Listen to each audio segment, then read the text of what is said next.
Good morning, everyone, and welcome to the MineWarp podcast, the podcast where we talk about everything digital as it applies specifically in the mining industry. Today, we're going to be talking about, of all things, blockchain. Many of us have heard this term, blockchain. We've kind of heard the bell ringing, but we don't know where the mess hall is. We've got a few guests here today, and we're going to unpack firstly what blockchain means, and secondly how we've started employing that technology into the MineRP stack to serve very specific value propositions in the mining industry. So, before I get started, let me introduce our guests. Our first guest here, my colleague Franco Megannon. Franco, why don't you quickly introduce yourself? Thank you very much, MP. So I'm one of the product managers at MineRP, and I specifically take care of our business process engine called MineForms. Thank you, Franco. And then we've got James McDowel here. James, I'll hand over to you to introduce yourself briefly, please. Excellent, MP. Thanks very much. Thanks for the time as well. My name's James McDowel. I'm COO of Karuschain, and so I'm involved, especially from a startup perspective, from T-Boy all the way through to the strategic elements of what we're trying to do. And Karuschain is a fairly new company, am I right? Yes, so Karuschain, the concept formally came up around 18 months ago, and our white paper came out about a year ago. So we're going for just under 2 years. And you'll be focusing specifically on blockchain in mining initially, and then other industries as well? Mining initially. Our background, though, on the blockchain piece has been where we've implemented the same architecture in financial organizations, specifically investment banking, the gaming sector, SMEs, and so on. So it's really taking that blueprint and now adapting it to the mining sector. Okay, awesome. So if we jump in straight into the question then, what is blockchain? We've heard about cryptocurrency, we've heard about digital ledgers, we've heard about blockchain, the term itself, and other fancy terms being bandied around, but can you give us a thumbnail explanation of what blockchain is? Sure. So blockchain is not Bitcoin and it's not cryptocurrency. However, the origins of blockchain comes all the way from 2008, from when Bitcoin was invented. Really, it's the underlying technology which is really important and which is going to drive blockchain. If you think about where we talk about data immutability and you talk about blockchains, it really is creating this digital immutable record where they're persistent and you can never erase them, you can never change or delete that original record, whether it's privately held or in a public decentralized system such as Bitcoin. But specifically where we're looking at it is as we use Ethereum, the Hyperledger system, because that is a private blockchain that you're just creating this digital immutable record base where each record builds onto the other, and you can see that it persists forever. Does that mean then that in a chain of, for example, transactions or a value chain, I can almost stamp every activity or every transaction that takes place with all of the information that is required to uniquely identify that transaction? That gives me the ability to then go back and retrace what has brought me to the place that I'm right now. Yes, no, absolutely. You are correct. Okay, fantastic. But Franco, maybe you can comment on this. Blockchain is also not a database, right? It is just something that works together with your other data sets. So blockchain seems like it's something that's been around for ages, but we've had ledgers for the last 2,500 years. So the principle is there, but there's an application of the cryptographical technology to this ledger concept that we have. That is the game changer. It is not putting something in a database, it's actually making sure that it's completely reliable and trustworthy and shareable amongst people. I could try and summarize it in layman's terms like taking a transaction and putting it into an envelope and sealing that envelope properly so that I can make sure no one can tamper with the data up to that point.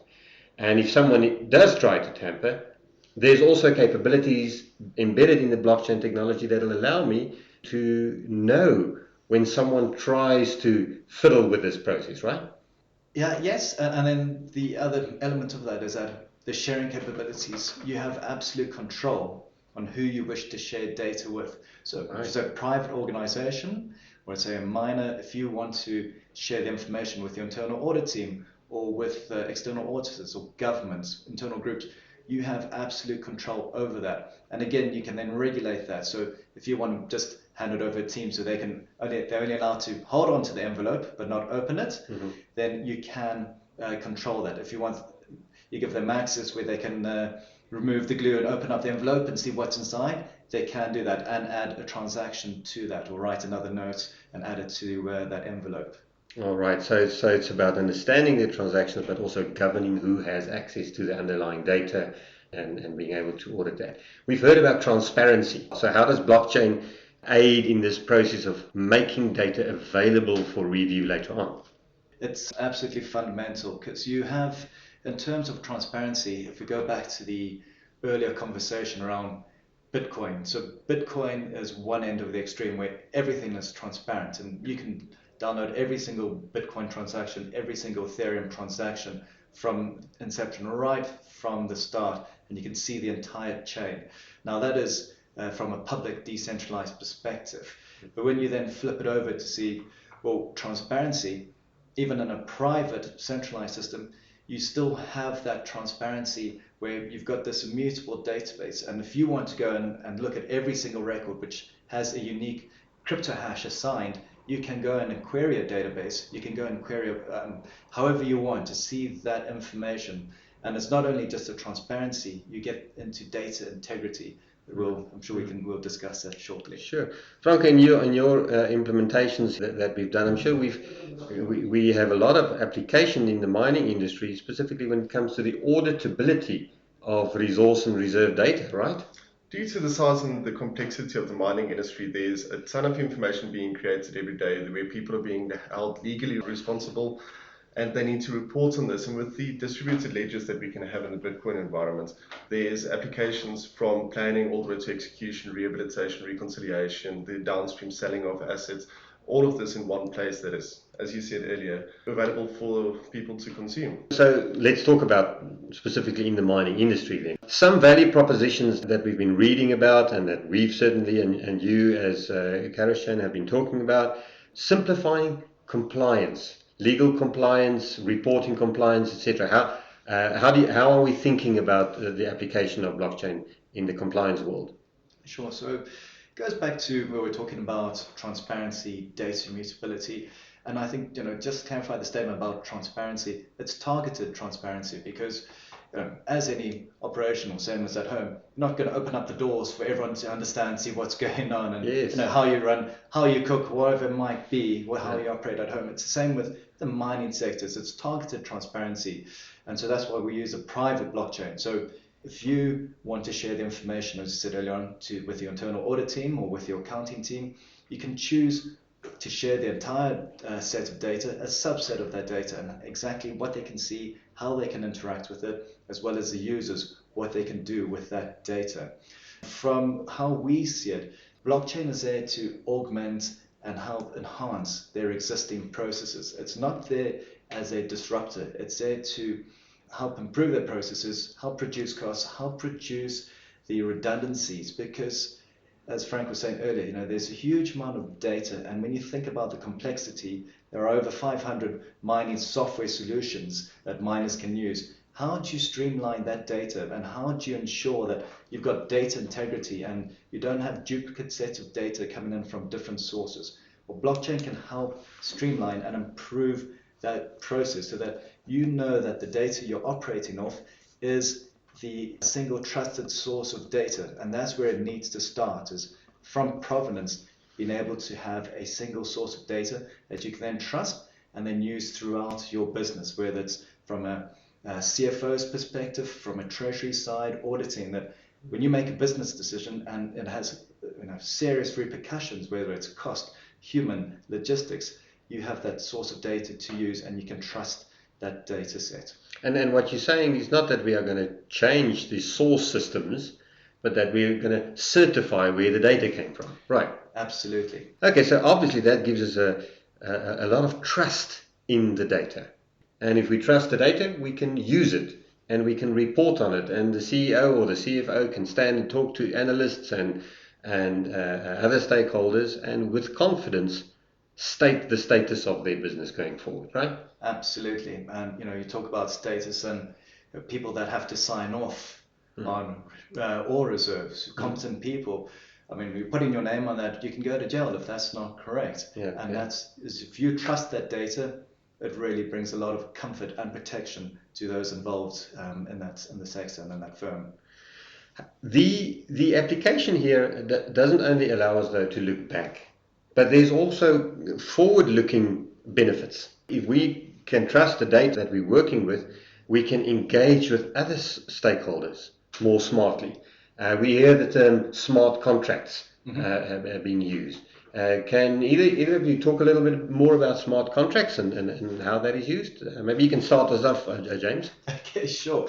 Well, I think if we look at the example of smart contracts, just say purchasing a house, it is an exchange of contracts, ideas. Things have to happen before that house purchase can take place.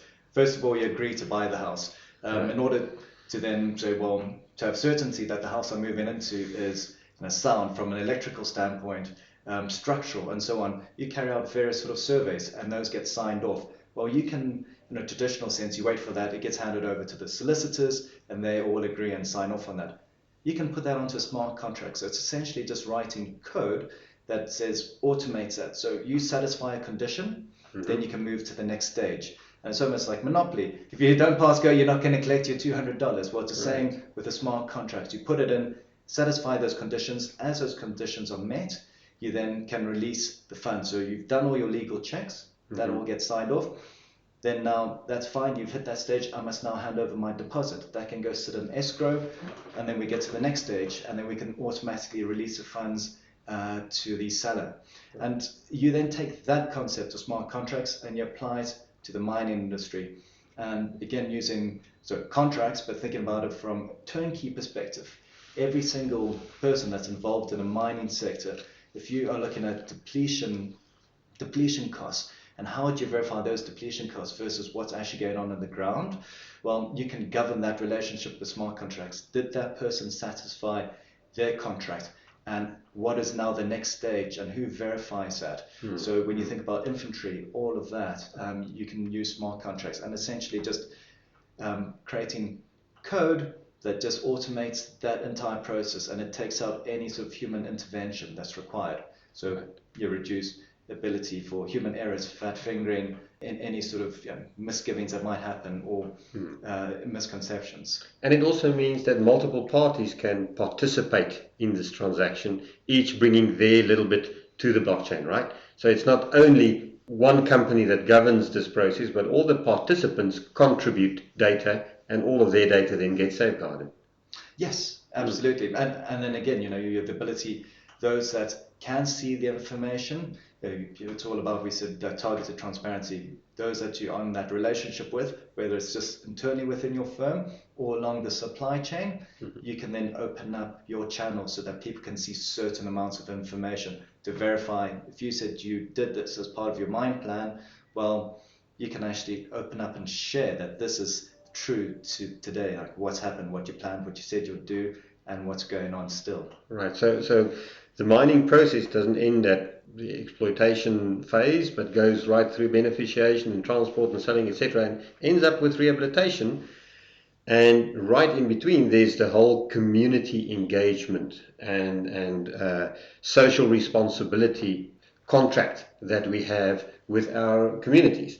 Franco, you talked about environmental and social responsibility capabilities that can be unlocked with the application of blockchain. Do you want to talk a little bit more about that? So we're living in a society where we're a lot more focused on social responsibility and being good people to each other and good people to this planet as well.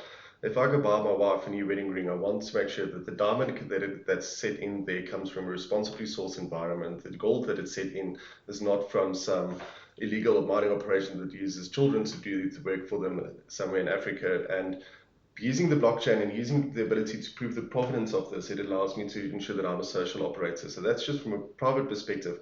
But from a large corporation scale, I can ensure that the people that provide to me are complying with the right standards that they need to comply with, that they have the social responsibility taken care of, their people that work for them are compliant with regards to health and safety. And as I said, being a socially responsible generation, This allows us to interrogate that information without having to go through large loopholes to get the information from somewhere.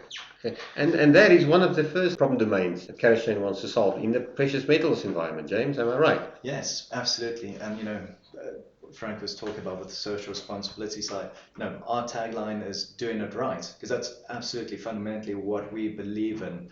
And if you can show where the provenance of that gold is. A great man once told me, if you can do it from rock to ring, it's a great term.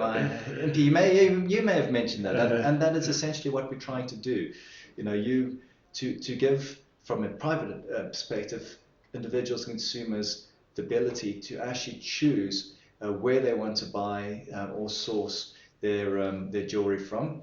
But more importantly, for miners and operators to actually show, from provenance, this is how we operate, this is what we've done, we followed a remediation plan, this is our environmental angle, and making sure that there is that targeted transparency. And if they want to then comply with OECD, or if they want to then go sell their goods into the London Bullion Metals Association, they are able to then use that data, which you can show from source what they've done, and you can rely on that data because there's data integrity. And that's the key thing is, we want to be able to allow firms to have that data integrity so it can be audited, shared, and managed throughout the entire supply chain for precious metals initially. So James, if I listen to this story, it sounds really good. But it sounds like blockchain alone will be able to solve this whole problem. Why the relationship between MineRP and Karuschain? From your perspective then, how did this partnership come about, and what are you looking to unlock with this partnership? So in terms of that side, is that when you look across the supply chain, our goal is to provide that transparency across the entire supply chain. However, in order to do that, you need to start at point zero, which is provenance. And when we look at MineRP and we look at how incredible your product suite is and your depth of knowledge from discovery to the stockpile, that is a great starting point because you've got all of that information, you've got the data. And so that was the start of the conversation to say, that's a great partner to be involved with. But then more importantly is as you spend time, as we spend quite a bit of time with MineRP over, I think it's the last 5 months or so, is that actually it's understanding the culture and the people and what makes MineRP tick. We see a lot of synergy there, and we see the values. And when we look, in particular, Richard, our CEO, last time he was here, was just amazed, like asking every single person, how long have you been here? How long have you been here? And it's 10 years, 12 years, 15 years, 17 years. And on average, I think it's 11 years that employees have been at MineRP on average. And just really understanding the culture and how that embeds and how that resonates with us, that was one of the most important clubs, because it means that we do really work hand in hand and we are focused on the same goals and where we want to get to. And that is delivering that value to clients on that data and making sure there is that integrity, there's auditability and transparency, and then moving that through the value chain. Yeah.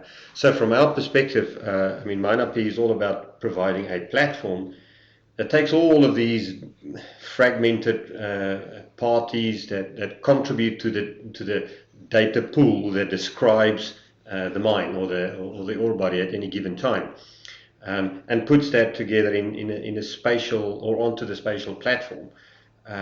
What we wanted to add to that, of course, is the ability to properly secure and certify the data in there, and making sure that we know very clearly who contributed what at what time, who's responsible for which bit of the data, and so on. The one thing that I'm sure many of our listeners will ask themselves as they listen to this is, we are talking about a lot of extra data here. Are we going to be asked to add even more data into the process? Does this require extra work on their behalf when they switch on the blockchain capability in MineRP? I'll throw that to you, Franco. As we've implemented the Karuschain functionality into the MineRP platform, what does that entail? Firstly, from our perspective, and then secondly, from the user perspective. So a lot of people think that Industry 4.0 concepts will come in and disrupt your life. Just because it's called a disruptor does not mean it's going to take more time away from your day. With the blockchain method, or the methodology that we're using to bring the blockchain into our system, it should be a seamless switch on the back end, and one day you'll realize that you have all this information available. It will not be any more work. If anything, it will take a lot of load off people to focus on the correct things, because you're not going to be running around looking for data, trying to validate the data is secure. You're not going to have to bring auditors in to spend 6 months to make sure that every transaction was captured correctly. Once you've proven that the system is reliable and the system is trustworthy, you only have to look at the data, not the way the data was inserted. And that's the big benefit I'm looking forward to. I know we haven't completed the entire product set yet, but we've done some proof of technology work and some proof of concept work. So how have we gone about implementing blockchain into MineRP? We started with the discussion between ourselves and Karus about 5 months ago, and it was about the second week, maybe third week, we actually had our first instances up and running. And the benefit of working with somebody such as Karus is we had world experts, world leaders in this space, and we identified a solution on our side called our Unified Model Management, which is a big system that tracks data and files and people being responsible for decisions on top of this data. And we decided to embed blockchain capability in the back of this. Right. So as we said earlier, it's not a database, but we did insert all the metadata as well as the data surrounding these models into a blockchain. Model management essentially refers to the capability to identify which data sets were used in, for example, the generation of a mine plan or the update of a mine plan, etc. So what we've done, if I understand you correctly, is to fortify that process, to make it robust and reliable so that we can certify each and every piece of data that was used in any specific mine plan, as an example. No, 100% correct. So you need to be able to prove what information was available for a certain responsible person the day he made a decision, and you need to be able to replicate that. So now we've got the blockchain, we can prove the trustworthiness and the validity of the data so that we can recreate all that information for him. And all of that is fairly transparent and seamless from the perspective of the user. And the user will not even realize that the blockchain has been enabled in the back end. Gents, I think we've really covered a lot of ground. Thank you for your input. I'd like to ask any of our listeners also, if you have more questions about this, by all means get in contact. Use the contact us capabilities on our podcast page or on our webpage. We'd love to hear more from you. James, just before we leave, we ask all of our guests, and we've done this with Franco before, so I'm going to skip him in this case. What are you interested in? What's on your bedside table? What are you reading? Just for us to get to know you a bit more. Sure. Typically, I don't read fiction, just I think lack of time. I've got 2 young kids, 2 very young daughters, so there's not much free time outside of work in this. I've recently just finished The Circle. If you think about Google and their headquarters and Internet of All Things, and essentially what they're trying to do is they talk about transparency and making everything visible and how that impacts how that impacts behavior. So if there were cameras down at the beach, would you go down to the beach and then litter, have a fire and leave it there? Well, if you know the camera was watching you, you probably wouldn't. It would help change your behavior.